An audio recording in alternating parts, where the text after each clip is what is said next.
fait.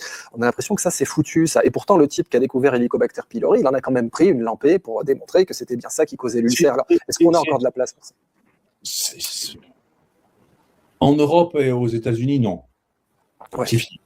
Ça fait mal, ça, ce que vous dites, ça fait mal. C'est fini. Ailleurs, mon Dieu, il leur faudra un peu de temps, ça vient. Il leur faudra un peu de temps pour se détacher de toute notre réglementation, de toute notre... il leur faudra un peu de temps, mais je pense qu'au fur et à mesure, beaucoup se rendent compte qu'on est cinglé quand même. Et vous voyez sur les voitures, moi, encore une fois, je garde beaucoup de contact avec l'Afrique. Vous aviez une voiture là-bas qui avait 20 ans, qui avait 30 ans, qui partait là-bas, ça va. Les gens savaient les réparer, on savait les trucs. Là, maintenant, vous avez 36 000 trucs électroniques, ça ne marche plus. L'obsolescence, au bout de 5 ans, il faut acheter. Les Toyota, elles continuent à cartonner en Afrique pour cette raison. Parce que, les voitures françaises, moi, je peux vous dire, celles qui ont moins de... Ah oui, c'est foutu.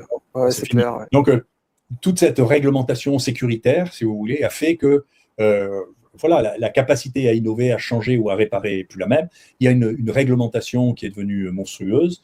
Tout le truc de la COP, là, sur lequel il faudra un jour que vous fassiez une émission. Volontiers, c'est prévu.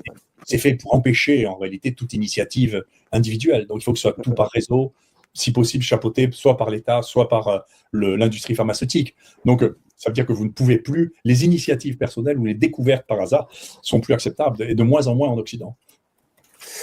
Eh ben, c'est malheureusement un constat qui est assez pessimiste pour le coup, même si vous confirmez, vous avez fait votre profession de foi de ne pas être un pessimiste par nature. Professeur Raoult, c'est toujours un plaisir de vous avoir sur l'émission. Je n'ai plus qu'à vous remercier pour cette excellente intervention et à vous laisser le mot de la fin, bien entendu, comme c'est notre tradition.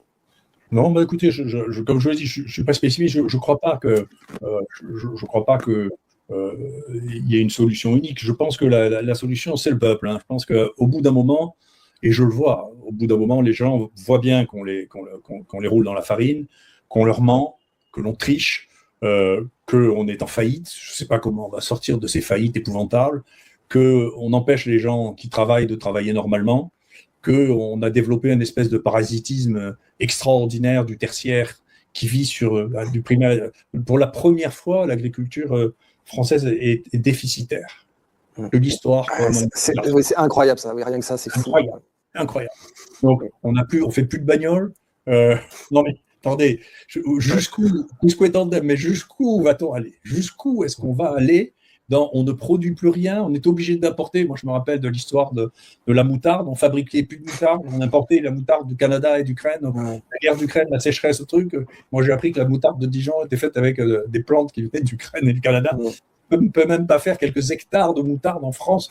Enfin, quelle folie, dans quelle folie on est? Ça va s'arrêter, cette folie? Je ne sais pas.